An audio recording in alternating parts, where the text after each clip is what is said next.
We're going to make this most beautiful glam carriage. Do you ever feel like breaking out into song when you're crafting?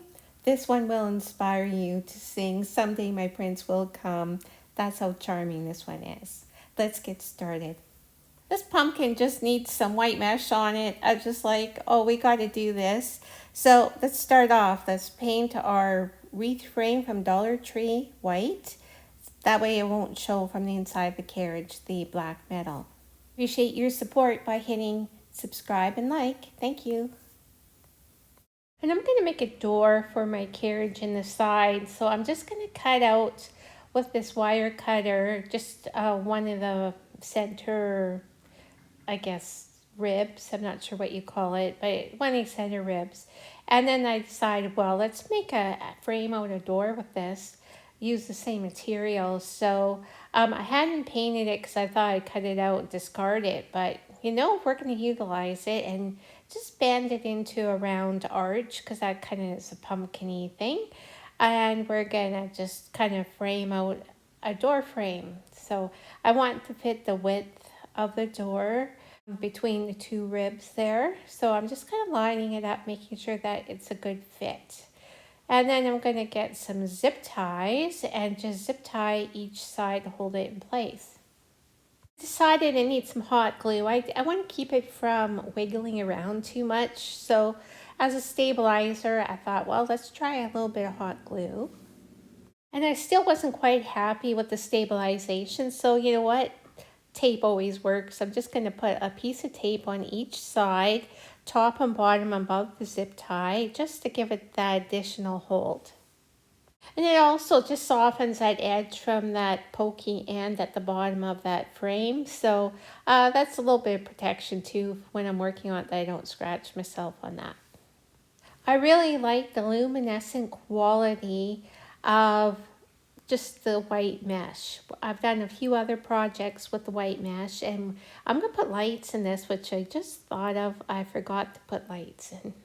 Anyway, we'll figure out something, but I forgot the lights. Can you believe it? So I love the quality of the luminescence of white. So I like using the white mesh in these projects. So I'm going to hot glue it in strips all along the edge. You can see here I'm using a scissor just to press down to get a good hold. So I don't want to burn myself, obviously. So I just run a bead of hot glue, press down the mesh, and then push it down with the scissors. And I found I can only really manage the mesh about 6 inches max at a time. If I try to do more than that, the glue kind of goes cold before I get the mesh into it, or it mucks up and the mesh ends up somewhere where you don't want it. So I suggest doing small sections at a time just to maintain some control over the mesh. I'm going to glue one section at a time. We're going to treat each section individually. I'm going to completely frame it out with the mesh and then move on to the next section. So you can see here I added the hot glue to the next rib and just pressing down with the scissor. Just try to pull the mesh tautly, kind of pull it around a little bit if you can, just so you get a really good fit, and then press down with the scissor. And just about a minute later, it's okay to go ahead and trim it. It's cooled enough. So I'm just running the scissor along the edge of the rib, just to be careful not to kind of go into the wrong area there. So what I'm going to do is run the mesh along the edge of the rib, and I like to use the seam. That way it saves you trimming one edge. So you go on top of the last, basically, section or the rib. Just kind of go along there, and boy, that was a long run. Hopefully I managed this okay. So I just press the seam edge right along the rib, and you can see here I press down with the scissor. And that's way too long, I'm just saying. We're just going to do one section at a time. So I just went to work on the other side and I'm moving towards the middle. And we're going to handle the door section a little separately here. So I measured, and the opening there above the door is too wide for one piece of mesh. So I can't just get lucky and do one strip. So I decided I'm going to split it down the center. and just have the seam running down the middle, and I'm going to overlap them just the tiniest bit, the seam. So you can see I'm just gluing the top of the door, so that's my door opening below, and just running a bead of glue around the arch of the top of the doorway. And be really, really careful. I have my glue gun on hot, and I did burn myself a couple times. Be careful, careful. Just use like a spatula or scissors or something. Don't touch the hot glue. So I'm just working my way up one of the ribs here. I decided, you know, in order to get it nice and tight, I should do the center first. So I'm just going to pull it right up to the center, pull it tautly, press down with the scissor, and let's get the top of it glued. Basically stabilizing the other side because there's no rib in the middle. So I'm pulling it very tautly first, and then I'm going to go back and finish that other row because I had nothing to pull against. So now I can pull the mesh and it'll stay in place because I glued the top first. And then I just trimmed out around the top of the door, and then just ran the scissor up that other rib. Now, of course, please be careful. Just make sure when you're pushing the scissor that it does not go into the layer underneath, because you actually can poke a hole in the lower layer, and you don't want to do that.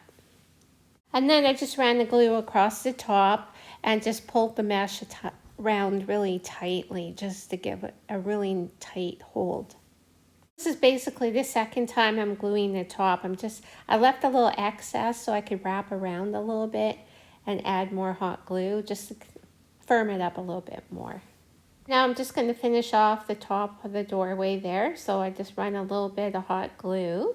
And if you kind of press down on each side like I'm doing there, it's another good way of just kind of getting a good seal, pressing down with the scissor. And make sure you have enough. I had pre-measured to make sure I didn't short myself on the mesh at the top.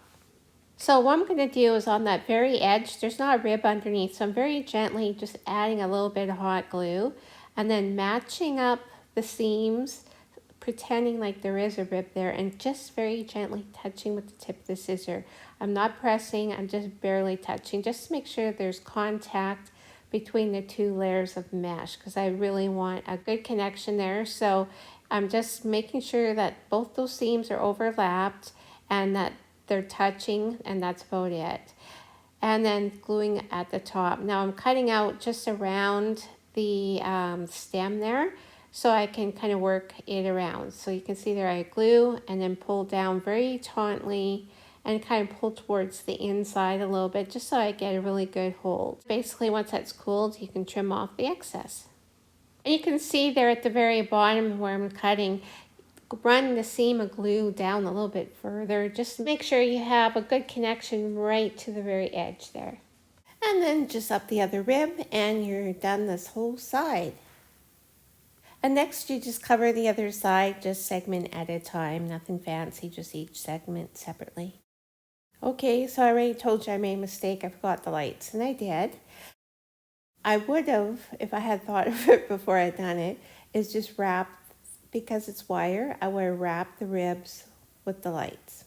And you would not have had to hot glue them in, and they've just been secured. But I forgot. So I'm using my hot glue gun on low heat, and I'm just touching the wire to the rib and not on a light. I never touched the light to the hot glue.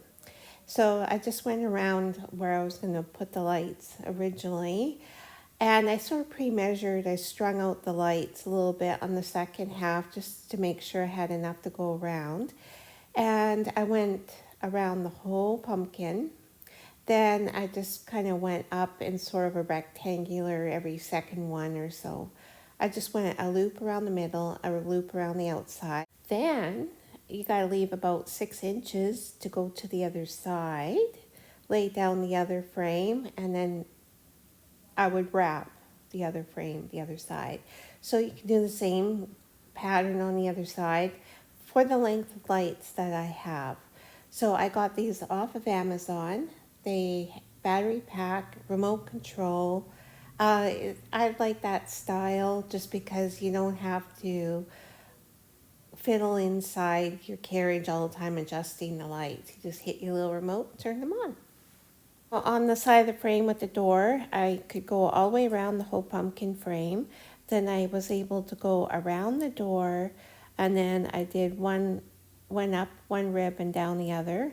Then to put the top of the carriage together, I just attached 2 zip ties to the stem. All the supplies used for this carriage were purchased from Dollar Tree, so you can see how affordable this one is. I'm going to line the inside of the carriage with this mop top, and I'm just going to put a little structure underneath it. So I'm using this foam core, so I'm just using the mop as a measurement so I can cover the foam core with this mop top. You need your base then to be 10.5 inches by 4 inches. So I cut basically 2 strips of the foam core just to give it a little more stability. I used Titebond glue to glue the 2 layers of foam core together. I'm going to use 2 Glam ornaments from Dollar Tree as my wheels. So I'm just going to cut them in half, and in order just to get it really nice and smooth, I discovered that you need to kind of pre-cut the outside edge with basically an X-Acto knife. You got to be really careful here you don't take your thumb off or something. So very carefully cut it around, and now you can see here it's not exactly in half. I don't see well and I can't judge distances, but you know, I managed it, so you can too. Just cut 2 balls in half in order to have 4 tires. So I wanted to push in the dowel, which I got from Dollar Tree, near the top of the ball, but not too high that there's no room to push in. So I went about a good 1/2 inch, 3/4 inch down from the top of the styrofoam ornament and just pushed in about 1/2 inch or so. I just wanted it to be a little bit more stable. It's not wonderful, that's for sure, but the Titebond glue takes care of it. Bizarrely, it is actually pretty secure after the Titebond glue is dry. So after I put glue on, shoved the dowel in, I just painted basically the whole side with Titebond glue. It's just going to firm it up. It's not going to be crumbly. And then I covered it with some iridescent sparkle. There was some on the other side already, so I just tied it all together. And I glued the dowels to the foam core. That way it's all drying all at the same time. And I let that sit overnight. I didn't touch it again today. I also painted those dowels white and sprinkled them with iridescent sparkle. That way it's pretty underneath too. So it's still pretty wobbly here. I did go through and I repainted everything with Titebond glue and sprinkled it again with a little more sparkle, and I just let it sit overnight. So I was just going to test out what I wanted to put inside the carriage, and I was going to put these candles, and I did. Now, most of those are from Dollar Tree, except for the center one. I got that from Dollarama. So I'm just doing a little test out to see how it's going to look, and then I decided to add some ornaments and some large pearls to the base as well. So while my wheels are setting up overnight, I'm going to work on glamming up my pumpkin. So here I am. I got packages of rhinestones. It actually took almost full 3 packages of rhinestones to cover the Dollar Tree pumpkin wreath. So I go along with my Gorilla Glue. Now I only use Gorilla Glue. It just is so awesome. It just holds really well. I don't know if I'll ever go back to the basic again. I'll just continue with my Gorilla Glue. It just is, the secure hold is really amazing.